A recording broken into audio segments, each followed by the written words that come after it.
On this week's episode of The Fizz, it is me and Channy Football. We talk about the ups and downs of fatherhood. We talk about Hibachi, and then we get into the Lions, Red Wings, and Pistons. I know we've been on and off for a few weeks, but you got me and Channy today, and we are excited to talk to you. It's a good episode. We touch on Thanksgiving as well. But before we get into all of that, I want to tell you about our amazing sponsor, which is Antonio's Cucina Italiana.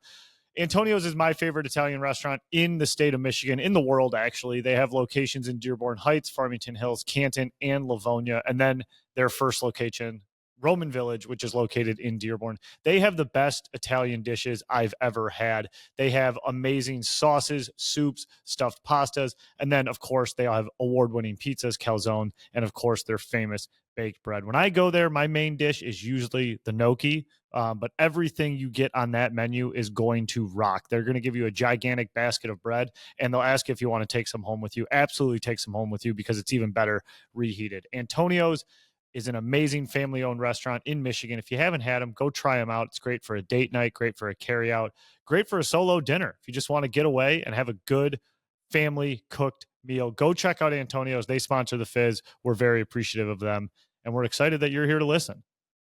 So now, let's get into The Fizz. Hello and welcome to episode 204 of The Fizz. Thank you all for joining us. I am here with one of the main men, Channy Football, checking in, punching the clock. Ice Cold Bro Lou got caught in the fields, got caught doing business, standing on business, hanging lights. 'Tis the season. That's going to happen. How we doing, Channy? We're doing good. We miss Kringle out there in the field. I know he's been busy. I wish I could. I'm going to break the news because I don't know when we're going to be all back together, but big week for Lou, receiving the keys to his house this Saturday. So I know he's going to be pretty busy these upcoming weeks. So like you said, standing on business, getting business done, and having us move forward. But hey, it's a duo. We're here. We're ready. We're ready to roll. We're ready to bring some entertainment back to the people and get another Fizz episode in here. Yeah, I got to get back on track. We've obviously been a bumpy road. We appreciate everyone who comes back, sticks with us. We're probably like the best, worst podcast to listen to just with our inconsistencies, and we completely understand that. Last week was on Pizzo and me. That's totally on us, too. I got completely bogged down with the work week and just, we're having a kid next week, so it's like there's a lot going on over here, so we missed that. These are all just fucking excuses, but I just wanted everyone to know some context around them. We're not just being lazy pieces of shit. So let's start there. You just breezed over it. You're like, yeah, busy. We're having a kid next week, so do tell the listeners. Yeah, so next week is the red zone, essentially. That's, when we're going in for induction. So we don't know what day it's going to be. There's some guesses. There's probably, lines up on DraftKings right now, but we don't know when it's going to come. We know the gender. No one else does. So, there's a lot of guesses out there, but very, very excited to become a dad. Looking forward to it. Much more nervous for the delivery process and for my wife and just that whole unknown that you've obviously gone through, Chandler. Not as nervous to be a dad. I'm sure there's a lot of nerves and things I will mess up with that. But right now, just want to, get the ball over the goal line. We can make a sports reference there. Yeah, no, it's induction into the Hall of Fame is what we joke at the office when you go in to get induced. So congratulations to you and Sarah. Nothing to be nervous about. Other than the mat that you're going to sleep on for 2 to 3 nights at the hospital. Literally those gym mats that you roll out back in high school that you put down the wrestling mats. You're sleeping on that. So bring a pillow, maybe a blanket if you'd like, just so you can get some sleep. Not that you're going to get much the first couple days just with the adrenaline pumping, but it's great. It's a great experience. The best line I heard when Madeline gave birth earlier this year was, I was working with an attorney at the time, and he said, I've worked with crackheads and shitty parents, and they still manage to raise their kids. You're going to do just fine. And that kind of eased all my nerves at that point in time. I appreciate that. Yeah, it's just, wild times. And, we're excited. This is the end of the road. This is what we wanted. So, excited to kind of just get in there and start the next chapter type deal. So I will say this, not a better time of year to have a child between NHL season in full swing, college basketball, NBA, NFL heating up, college football playoff coming. Like, there's no better way to hunker down these next 2 months than with this slate and lineup of the sports world here for you. So couldn't have timed it better. And obviously for your position and what you do, being able to just watch sports, tweet it out, Instagram it. I mean, this is the time of year to hunker down, have a child, and stay inside the four walls of your home. hell yeah. And I'm a cold little boy, so don't need to go outside as much. No, that's warm, right. Stay warm and toasty in front of the fire. It'll be good. That's right. It'll be good. Unfortunately, though, may have been, I mean, I don't, maybe in a few months, playoffs, things like that, but I'm out for tailgates for the foreseeable future, which is, that's a bummer in its own right, but we kind of knew this was coming.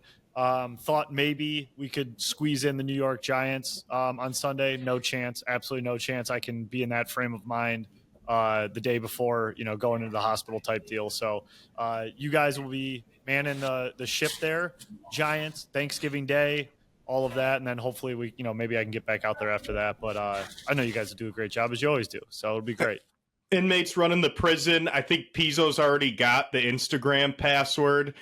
Producer Mike said he's hopping in on the Fizz while you're out. So it's going to be great. We got this, Frank. Just lay back, relax, kick your feet up, take care of Bambino or Bambina, whatever it may be. And, we got this. We won't screw it up too bad. You're at like 51,000 followers. I guarantee you have at least 45 by the time you get back. Yeah, there you go. Or it's just like this weird cult following, which could be good too.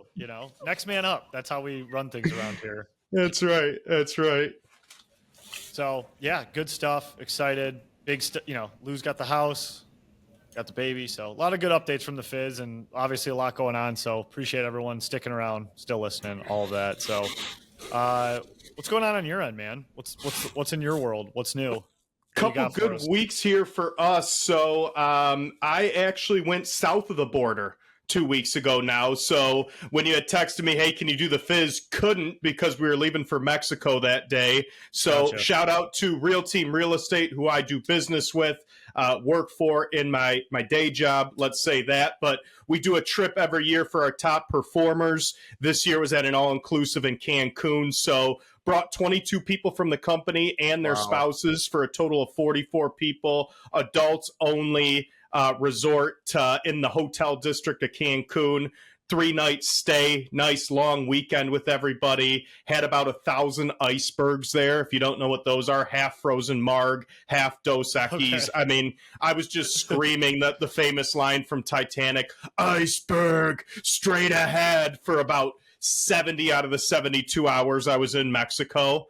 Yeah. So had a really good time, good to get away, good to get south of the border, feel the sun. It was 85 and sunny down there. When we left Michigan, it was 50 and sunny, got to 85 and sunny, and we came back the day after it snowed. So it was like just a 50-degree swing in the matter of hours when we came back. But it was really good. Cancun wasn't as I remembered. Last time I was in Cancun was my senior spring break. And when I went there, I thought like the Cancun club scene was like the Strip. Like what I had remembered in my head was like big bright lights, clubs, bars. We went back this time.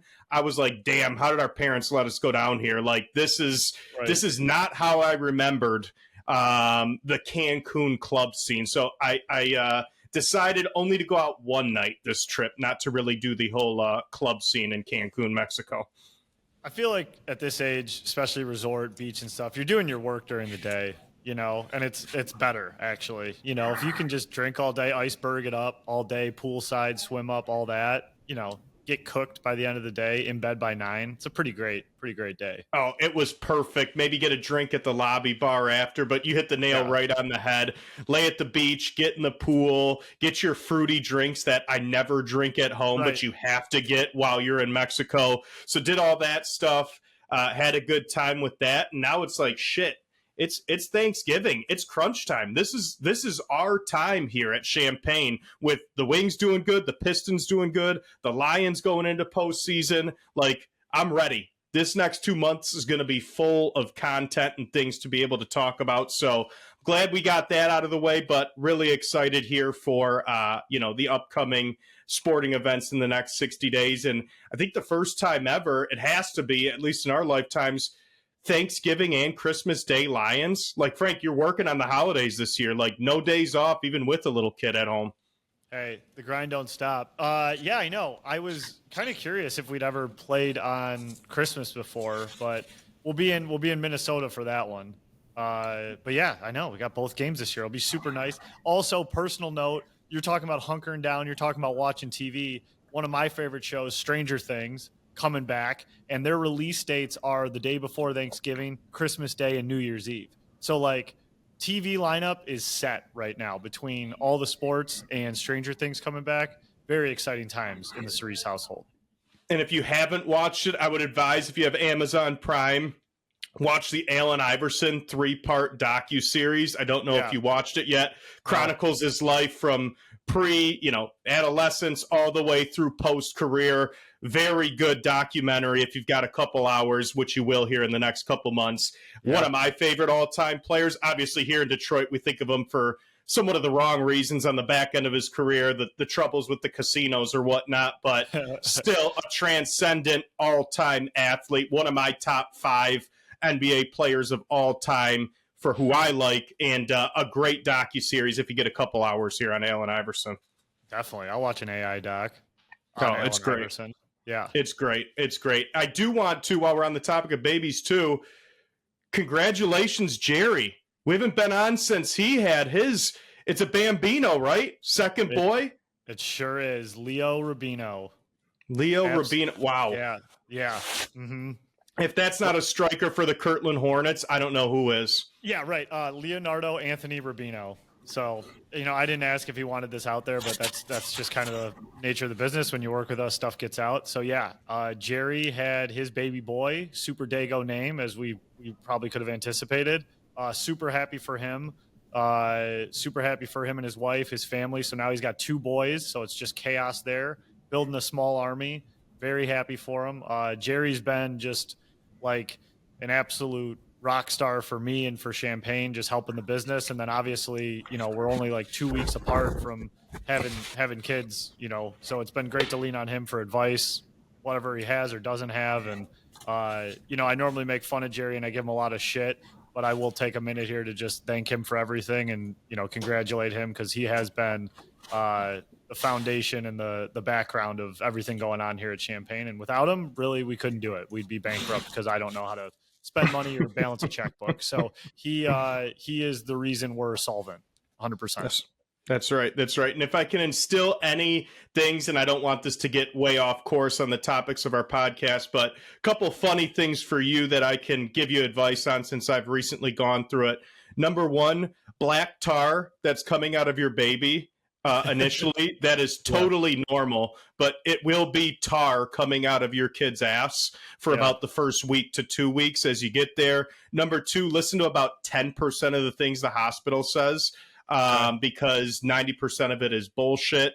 And number 3, sleep while you can. I made the mistake of trying to work and get things done while the infant was sleeping. Sleep while you can, because they're going to give you about 2 to 3 hour stretches for the first month or month and a half. So don't try to be like that tough guy. Like, hey, I got it. I know I got to get this done. I got to do this around the house. No. Pick and choose your spots. Get your sleep done while you can, while they're sleeping, and do your shit that you need to do while they're awake, because they don't do anything anyway. Yeah, that's good advice. That's good advice, because I could definitely see myself, thinking I can cheat the system and just not sleep. So we'll see how it goes. And the black tar thing, I mean, that's no different than, what happens to me after tailgate Sunday. So or fast food Friday that we used to do back in the day. So. Amen. Well, I got one more question for you. This came up at the office before we get into sports. Yeah. And it is one of those things where I think most people are on the fence. So I'm sure you've enjoyed some hibachi locally, correct? Whether Osaka, what is it? Some of the other ones on the other Shogun is one of them. Here. Yeah. Yep. Osaka obviously is the one on the east side here. Kyoto is in Royal Oak. I know these are some of the local hibachis, but Frank, are you a saver or an eat as you go? Meaning, it comes out in waves. You get the rice first, then you get the noodles with the vegetables, then you get your meat. Are you eating as you go, or do you have the discipline to save everything, mix it all together, and eat it at the end? Yeah, so I don't. You mentioned hibachi, and I don't get hibachi as much as I should. But I would say, to answer your question, I hold off. I wait Wow. until I mix it all together because I need that rice with the meat. I need it all. So I wait till it comes. I mean, obviously, like you get a little excited, you might pop a little rice in your mouth like a little bit, but for the most part, I'm waiting until I can mix that whole bad boy together. Okay, that's what I try to do, but like it never ends up that way, and I've got like Yeah. half my rice and noodles by the time I have my meat left. But it was a very heavily debated, segregated topic here in my office, where I felt like 50% of the people were one way, 50% of the people were the other way, and really, there's no wrong way to do it. It's whether you have discipline or not. Well, and I could see the crowd that's eating it as they go, thinking that the crowd that waits is like being, pretentious, like that they think they're better because they have some self control, But I don't think that way at all. That's just it's just I just like the full meal together, Like I don't look down at you for eating as you go. Like there's nothing Right. wrong with it, but I could see where that contention would come in from the other side. 100 and self control at hibachi is such an oxymoron. Like you No. lose all control once you sit down at a hibachi table. Yeah, I mean, it's literally, the amount of like oil and butter they're putting on. There's no control there. There's no control for the amount of portions you get. Like there's shit flying around the room. Funny Squirting enough, drinks at you, banging yeah, on drums. it's chaos. The last two times I've gotten hibachi, now that I'm thinking about it, weirdly enough, have been on two bachelor parties. This is like so random. Wow. Yeah, exactly. So we were in first one was a bachelor party in Louisville for the Kentucky Derby. Yep, exactly. And we were like, where do we want to eat? We should go to like a traditional like Kentucky like bourbon steakhouse, whatever. And then this joke started of just like we want traditional Louisville hibachi, and it was just like a really dumb joke because that's not a thing that happens. And it just snowballed and snowballed and snowballed, and we just got like all drunk and messed up. And then it was sure as shit. We ended up in the middle of a strip mall getting hibachi with like 20 guys in like suburban Louisville. That was it. And That's was how it that joke. good? It was fine. It was non-memorable. I mean, it was late in the day of a long day of a bachelor party. Like I couldn't tell you. I think I was getting Red Bull vodkas to like tell you where I was at, Chandler. Like I No was getting like, Sapori? yeah, I mean, this is like, yeah, they weren't mixing up a espresso martini. I needed some energy. Like it was Red Bull vodka time. And then the other one was our mutual friend. We went to Austin, Texas in the middle of August, and it was like 105, 110 degrees, not exaggerating. It was like the hottest place I've ever been in my life. And they ordered live hibachi. So like it was 110 degrees, and then we had the full grill hibachi flames, onion volcanoes going on in that heat. I almost fainted. It's like the whole experience was just insanely hot. It was just the heat of that. And we were wearing tank tops that said like feel the heat Austin 2000 whatever it was 2023. It was just crazy. It was just the hottest experience of my life. And that also like was don't really remember how good the hibachi was or not in that situation because I was also like sun poisoned. We golfed that day. It was awful. Just getting old, man. Don't know Well, how to I think explain it. your joke in Louisville is a reality. Like traditional hibachi in Louisville is not memorable and okay at best. So you got a traditional hibachi experience in Louisville. Yeah, it was just like a really dumb joke that we let snowball into. And the best man was like kind of pissed off because he had like this very nice steakhouse like plan reservation, to get that many people you had to call ahead and like make it all special and all this shit. And like we just were like, no, dude, we're taking a party bus to a strip mall for hibachi. It was And, fun. and and to your point, I feel like that is how you know you're on a great bachelor party. The last three bachelor parties I've been on, the steak dinner has gotten canceled. Nicest steakhouse in the city. Everyone is deep fried by the time you're waiting. You're waiting for everyone to get in. So it's never the first night. It's usually the second or third night of a long weekend. Yes. And you're day drinking and you have everything planned. And like everyone gets back to the house around 5. We just looked at each other. I think we ordered fucking Papa John's. It was terrible pizza, but at that point in time, we were not. It was at Lou's bachelor party. We had Greg Norman's Steakhouse all carved out, reservation for 14. 2 guys ended up going because they wanted a steak and didn't go out during the day. That's really funny that 2 even went. Like, but that's what happens. Like, you get back. Number one, no one wants to get ready. Like, to get ready for a steakhouse. Like, no one wants to like do that.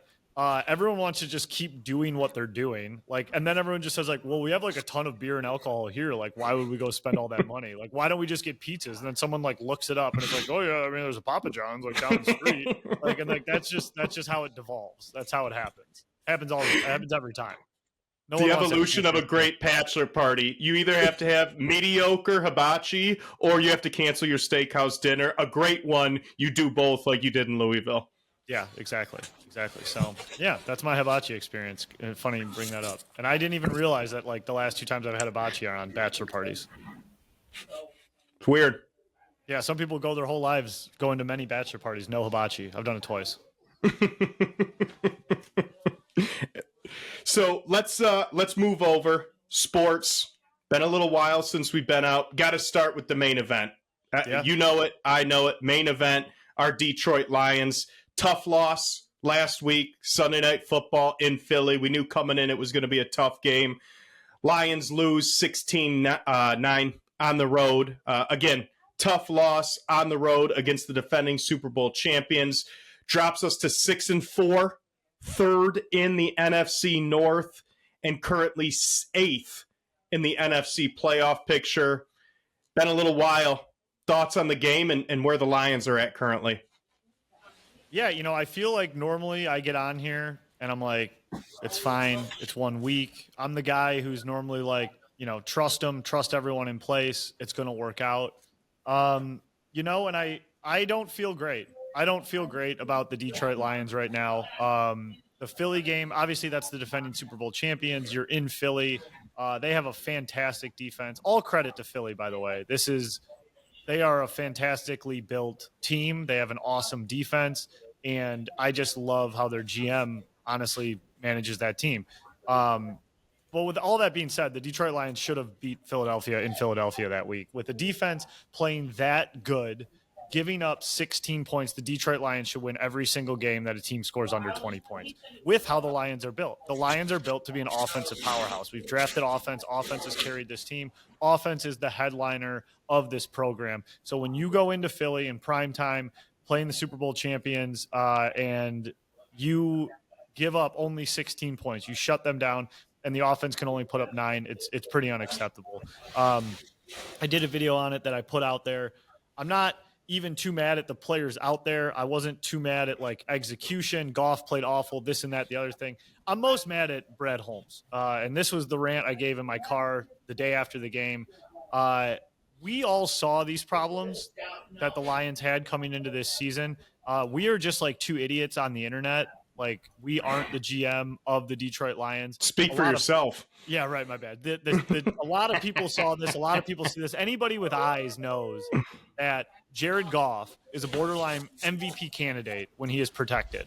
When he is under pressure, he looks like a non-starter. He looks like a backup quarterback in this league. Brad Holmes knows that. We know that. Everyone knows that. And we did nothing to address the fact that our offensive line was completely different than last year. Frank Ragnow, a legendary center, one of the greatest centers of all time, probably the greatest center in Detroit Lions history. He retires. We don't really address the fact. We draft Tate Ratledge. Cool. He's not a center. He's still a rookie. He's not like some first rounder like Frank Ragnow was. Then you have we let Zeitler walk for nothing. Like, why? Why'd we let him go back to Tennessee? We did not address that. We draft Miles Frazier. The guy hasn't played all year, but again, a rookie and not like a first rounder. The lifeblood of the Detroit Lions rebuild, the lifeblood of how we operate is our offensive line. How that was not addressed in the slightest way in the offseason outside of drafting 2 rookies and at the trade deadline is mind-blowing to me. And that's all I could think about during this game. And Philly is the best team at probably rushing the quarterback, one of the best lines, both sides. But like, this happened versus the Vikings as well, just changing blitzes and getting pressure. Other teams are going to be able to do this, and they know that this is our Achilles heel. And for us, moving forward, I think we can win a lot of football games. I really do. I think we can have a strong regular season. I still think we can win the division. But as far as being a Super Bowl contender, I do not believe it right now. I do not believe we're making it to the Super Bowl, and it's going to be dicey to get to the NFC Championship. Wow. Mr. Forward himself, Mr. Positive himself, who's waited out a 7-year plan with another local team, is not feeling a Super Bowl this year. And I can respect that, and I can see where you're coming from. Here's some of my takeaways from it. My first question I pose is, and to your point, offense has been the strong suit for us, but is it a changing of the guard? Are we now more of a defensive team than an offensive team? We've seen the Legion of Whom step up between holding the Eagles to 16 points, between holding the Buccaneers to 9 points at home on Monday night. Our defense seems to have been a little better than our offense. Defense didn't even play that bad against Green Bay in week 1. They gave up a couple big plays, but outside of that, the defense played a good 50 minutes. They played a bad 10 minutes inside of that. So, number one, I think we got to start viewing this team differently to say maybe we're more of a defensive team than an offensive team this season with our personnel and how we're playing right now. Number two, what I need to see, and then I'll kind of, land the plane and bring this all together, is I need to see us learn and I need to see us adapt. So I'm going to tell you a couple areas that we need to learn from and adapt. Number one, I'm going to bring it back. We've said it's dead, but it's not. Cold Fingies Goff. Cold Fingies Goff is back. He was 14 of 37 or 38, whatever it was. Worst game of the year. I mean, he was getting them knocked down at the line. Some of his throws were on target and weren't getting catch, but others were not the Jared Goff that we've been seeing for a greater part of the past 4 years here in Detroit. So Cold Fingies Goff it might be back, and we need to game plan around that to where David Montgomery doesn't just get 6 carries. That guy needs to get the ball more. We saw it in the Baltimore game earlier this year on a tough road game. We saw when we beat Kansas City to open the season a couple years back. Montgomery was the workhorse in that game. I think we need to learn and adapt a game plan around Jared Goff in the cold to where the onus or the pressure just isn't on him because he obviously doesn't perform as well in the cold as he does in warmer climates or in domes. So that's okay. Know with what you're working with and adapt and learn. Number 2 area, and I've got 4 that we need to learn from. J-Mo, got to wake up, man. Got to wake up. It's not funny when you cost your team 15 yards in a blistering wind in a game that you knew it was going to be a low-scoring game at that point in the game. Dude, you can hump the ground. You can ride the horse. Whatever you do, you cannot jump on the goalpost. That's the one thing you can't do. And forever, no fun league, no fun. Okay, whatever. You could choreograph dance, you could do whatever. You cannot hug the goalposts like you're at Legends. You got to keep it together and not cost your team 15 yards. So J-Mo, great year. You're helping our offense, or great couple games. You're helping our offense.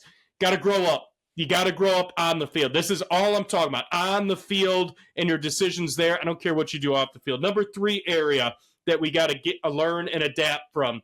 Dan Campbell, you got to coach differently. Frank, you mentioned it. The offensive line is not what it is this year. The 4th and 2s and 4th and 3s we've been going for the past couple years that we can just push forward and get, that's not the iteration of this team.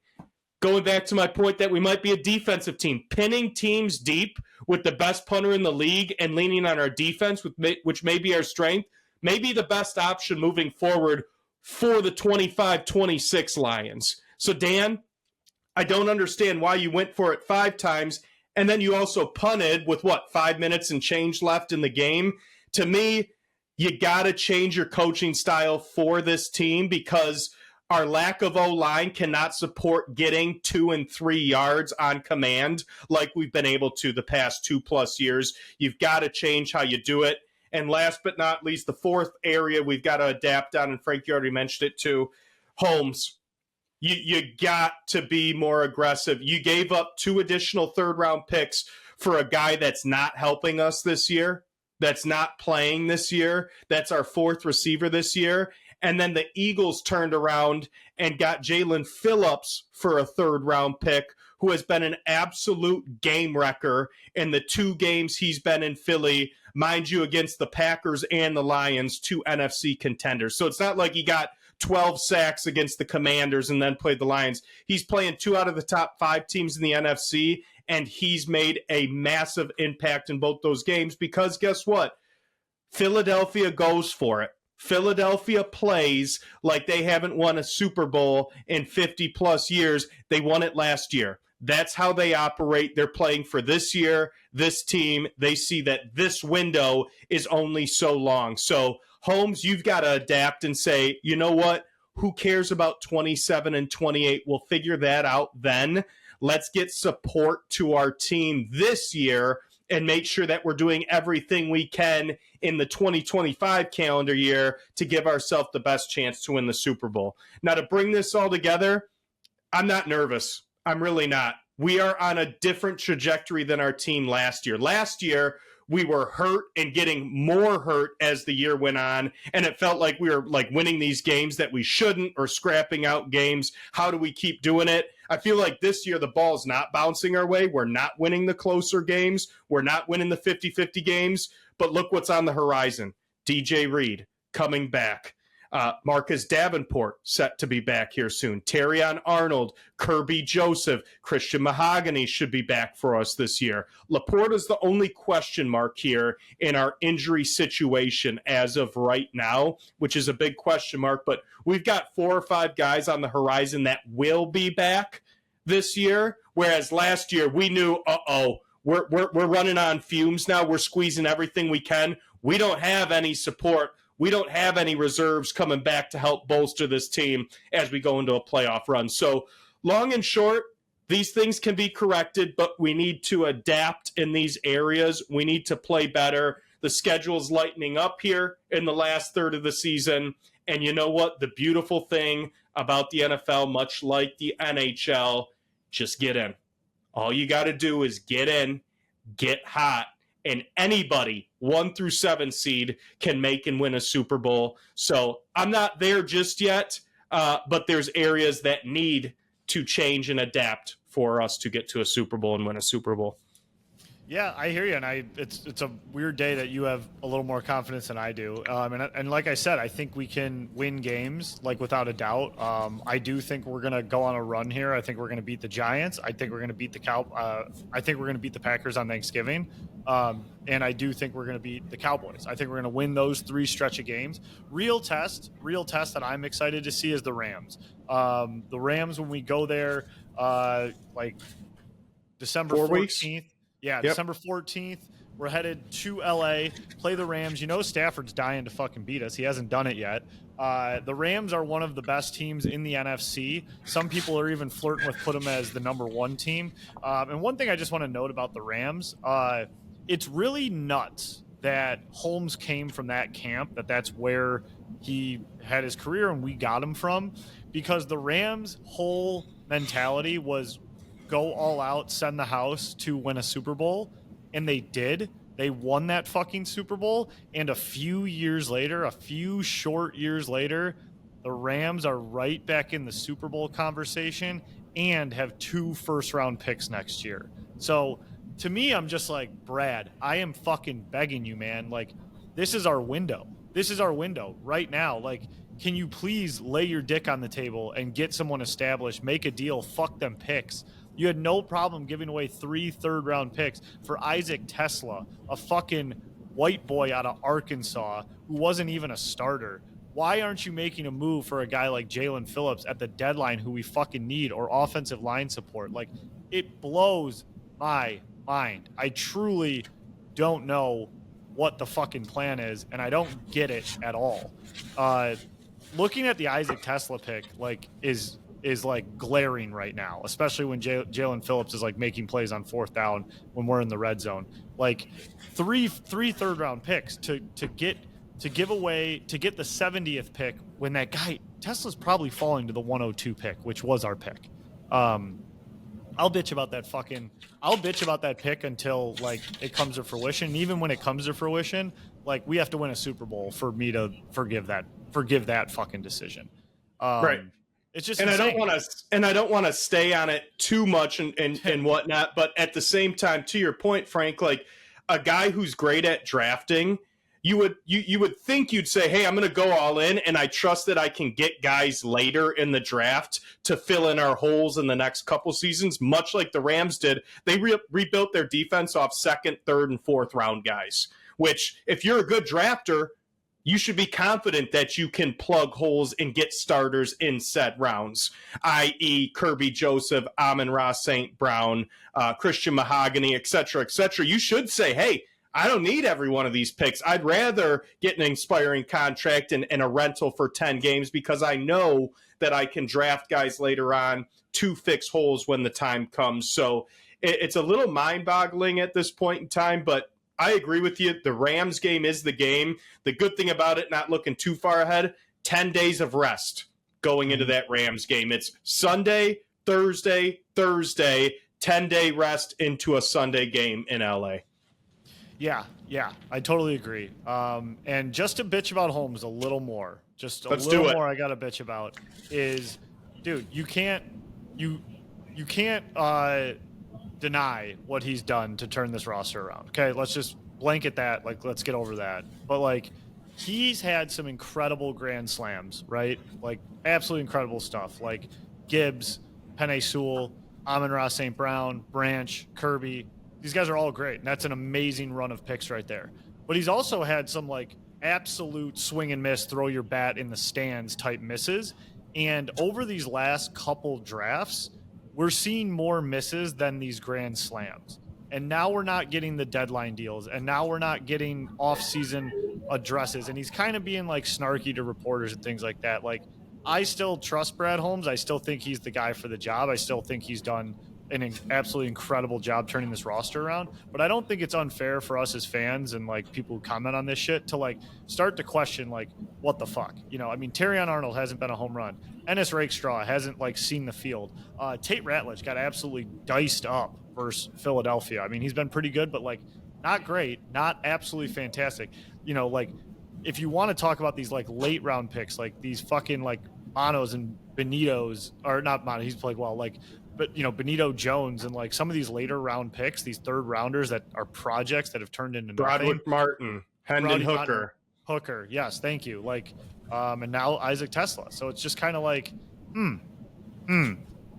I just am questioning it. Like, I don't know. Like, are you this draft wizard, or did you just fucking strike gold like 5 times right off the rip? Well, it's fair, and it's fair to say that. And let's remember, at the start, he had so many extra firsts and seconds from the Hawk trade, the Stafford trade, where it's a numbers game. Now, they all hit, so he did a great job with it, but it's a numbers game. When you have that many picks, you should hit on more of your draft picks at that point in time. So I think, you know, to tie this all together for me, I don't love where we're at, and I'm still confident because, A, I don't believe in our division. I think the Bears are frauds. I think they've beaten one team with a winning record this year. I think it might be 0 teams with a winning record this year. The Packers are banged up between Tucker Kraft being out for the year, between Josh Jacobs being gimpy now. I think the Packers' time, LaFleur hasn't looked great on the offensive play calls this year. I think the Packers are in a little bit of turmoil. Vikings stink. I mean, JJ stinks. Without Connor Stallions, JJ McCarthy is Denny McCarthy at this point in time because the guy is terrible. So I don't think our division's as strong as it appears to be at this point in time. With that being said, we got to take care of our business regardless of what the other teams in our division are doing. I agree. And just to speak on the division, I'm going to make a prediction. I'm going to say the Bears finish the season 1-6. 1-6. They go. Now we're going to find out. They go Steelers, at Eagles, at Packers, versus Browns, versus Packers, at Niners, versus Lions. We're going to find out really quickly. And the Bears being the Bears and who they are, I got 1-6. 1-6 to close the year. I agree wholeheartedly. I'd be shocked if they finish better than 9-8, which would be a 2-5 finish. Yeah.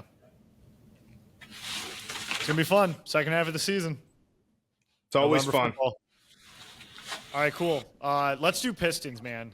Let's do Pistons. They deserve it. Like, they absolutely fucking deserve it. They start the year 1-2, and what? Haven't lost since. I think that's sums it up. Have not lost since. Yep, they are now won like 4 games without Cade, whatever it is. Go ahead, Chaney. Run with it. Yeah. 13-2 now, 11 straight. As you mentioned, there were several games in there where it was no Cade, no Tobias, no Asar Thompson, no Duran, and no Ivy, aka no starting lineup, and they still won the game. So Pistons, crazy to say, the second best record in the league, only behind the defending NBA champs, Oklahoma City Thunder. Seems like they keep getting better. If you are a better, Jalen Duran is the leader in the clubhouse right now. Lowest odds for most improved player in the league. The guy's going to be an all-star. He's a top 5 center this year statistically and with how he's playing. Cade Cunningham, as highlighted by getting his own signature shoe at Nike, has burst onto the scene to be a top 10 player, solidified in the league this year. You're getting a Jaden Ivey back here in the upcoming weeks as he's just been assigned to the Motor City G League team. And we talk about moves at the deadline. That's where I'm going to go with this. You're 13-2 in a weak Eastern Conference to where you can win it. You look at the teams and the actual contenders. There's about 4 actual contenders in the East this year, one of them being the Pistons. You can most definitely win it. And when you have the depth that the Pistons have, we're talking about Dennis Jenkins, Dennis Jenkins, dude, Javonte Green, Beef Stew, Paul Reed, Duncan Robinson, Karis LeVert. These guys are role players that even if we got rid of a couple guys and traded for a superstar, quantity for quality, those guys could fill in and give us 10 to 15 minutes a night on a good contending team. So what I'm looking for from the Pistons is build on what they've done on this 13-2 start, see how Ivy fits in, because we're going to see him in the upcoming weeks, how he's going to fit in with the team, how he's going to fit in with Cade. They're both pretty ball-dominant guards, but I fully expect this team to contend the entire year for the number 1 seed, to be in the Eastern Conference semifinals at minimum, which means win at least one playoff series. And a stretch goal, honestly, is NBA Finals. I don't see why the door's not open for it this year. And the best part, which I know we'll get to the Wings here in a minute, is they're built like the Wings in the sense of, if you look at the average age of the Pistons core, Asar, Beef Stew, Duran, Ivy, Cade, Ron Holland, I think it comes out to about 23 and a half years old. This is a team built for longevity, and in a league like the NBA, where with bird rights, you can offer more, you can offer super maxes to your own players and go over the salary cap. This is gearing up for a situation where this year, next year, and for years beyond, they have a core that should contend in the Eastern Conference for the next 5 to 7 years. It's crazy to think about. It's absolutely crazy to think about. And on top of it all, just from watching them and seeing them, like, Cade has something to prove. He's like pissed off. I don't know what exactly it is. Maybe he feels disrespected, underrated. I mean, he survived 28 straight losses with this team. He was, the pick when we had the number 1 overall pick. I feel like a lot of people said, oh, what a bad year to get the number 1 overall pick. We wish we would have got it the year before, the year after. He's just pissed off, it seems like, and he's got something to prove.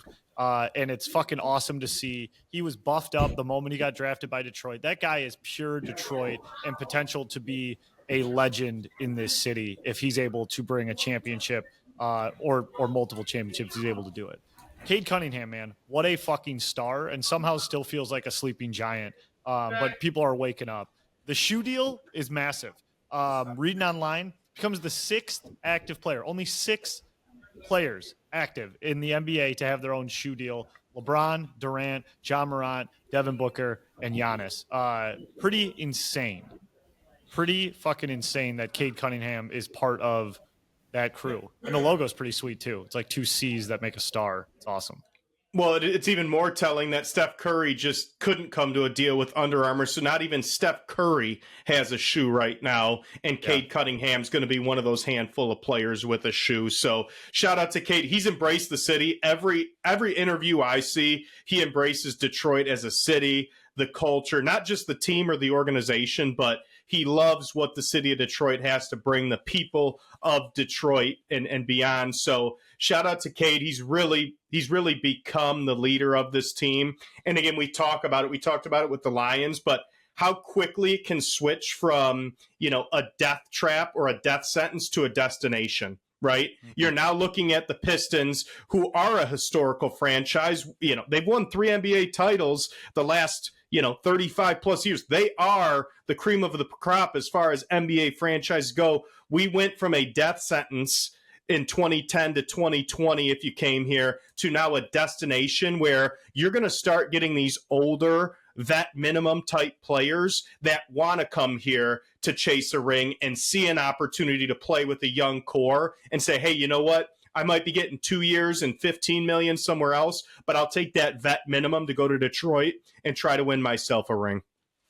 Yeah, I know. And it's just, we've seen it so many times with these teams and so many things. Like, winning just obviously cures everything. It just cures everything. Like, remember, Pistons moved from the Palace. Obviously, people are sad that the Palace is getting knocked down, and that's a legendary place. And maybe they shouldn't have moved out of there. Maybe you have a different opinion on it, but they moved to the city, and everyone just said, that's a suburban team. Like, they were only ever going to be successful out there. Like, now that's why no one goes to the game. It's like, no, it's because they were fucking losing. Now it's like, as long as you win, stadiums are going to get packed. People are going to be happy. Everything looks like the right move, and it feels great. And that's what we're experiencing with the Detroit Pistons.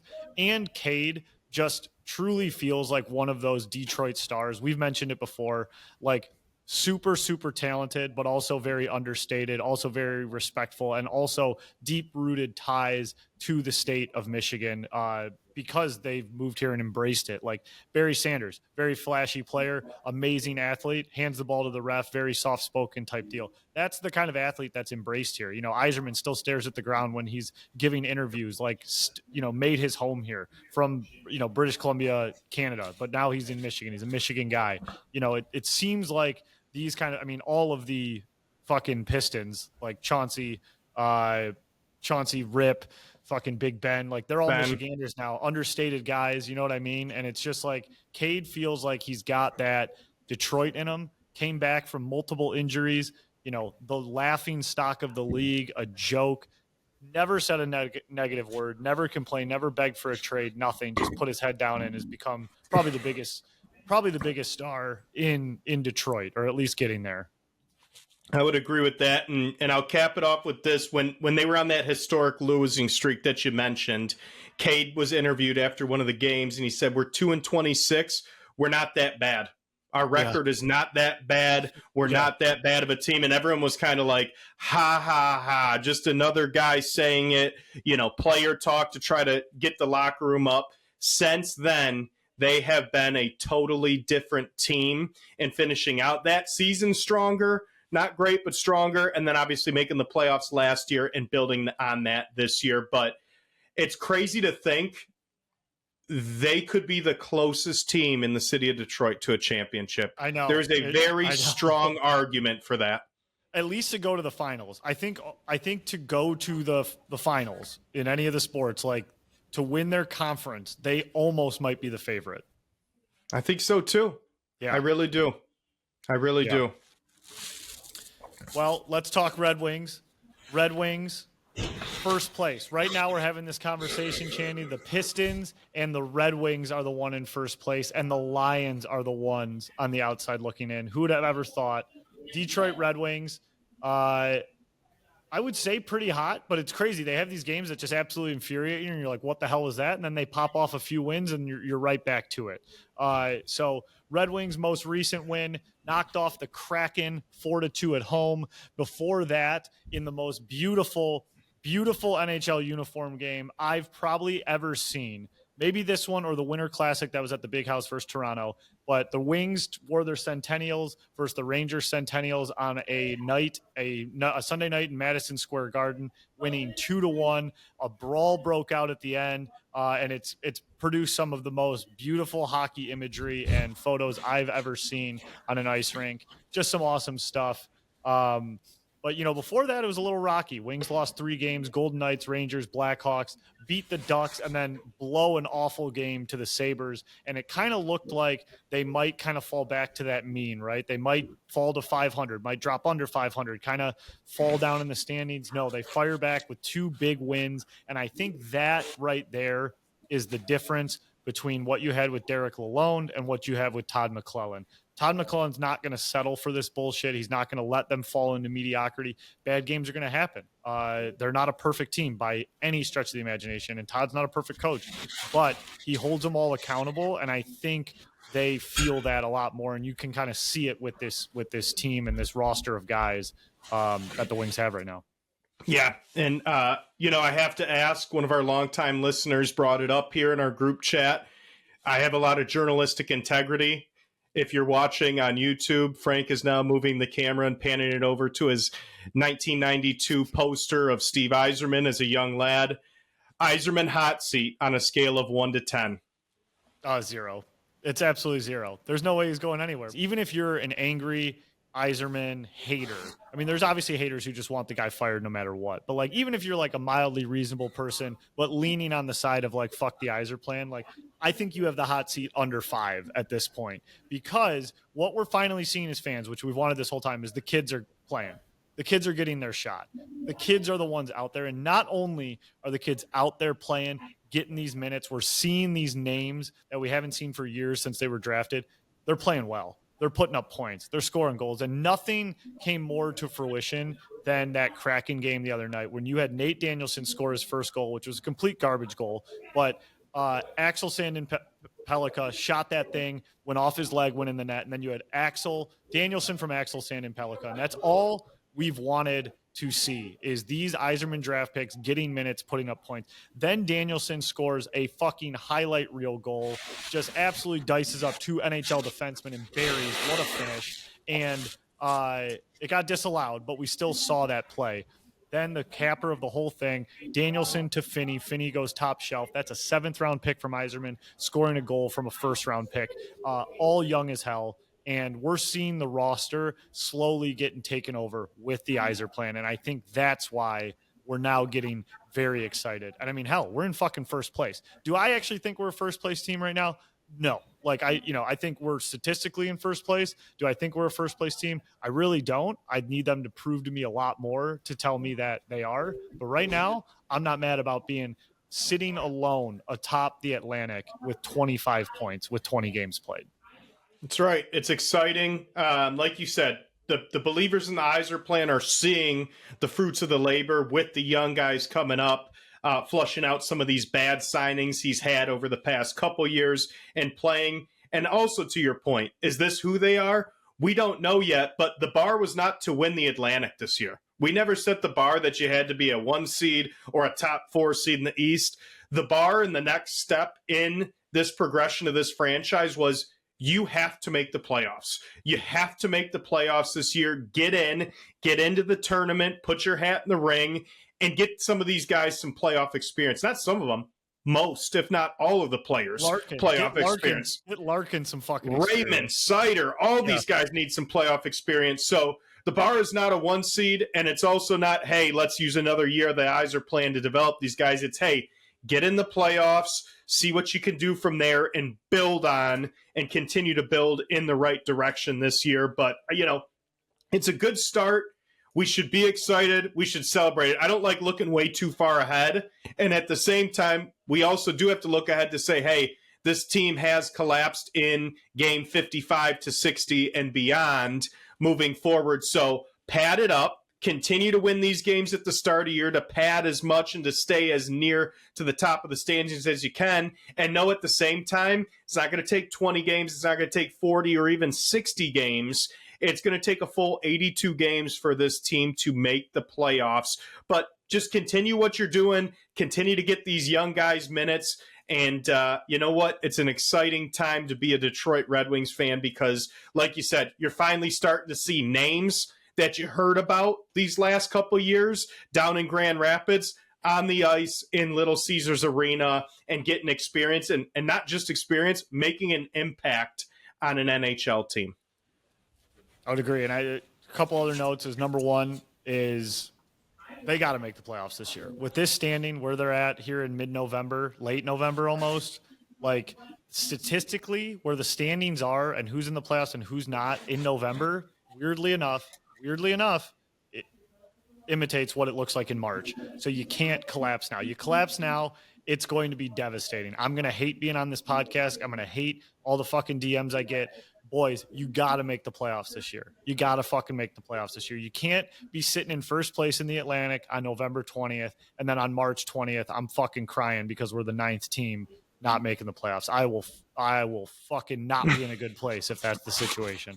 So, got to do it, boys. If not for me, do it for yourself, do it for the city. Number two, Gibson's got to play better. Gibson's supposed to be our starting goaltender. Cam Talbot has completely taken over the net. We win every game with Cam Talbot. We lose every game with John Gibson. That's almost exactly correct. It's actually kind of crazy. Cam Talbot's been a fucking rock star, and for whatever reason, Gibson has not.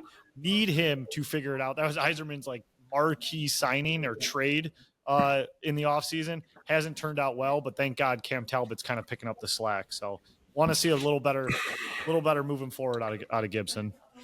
Yep. Long season in a good way.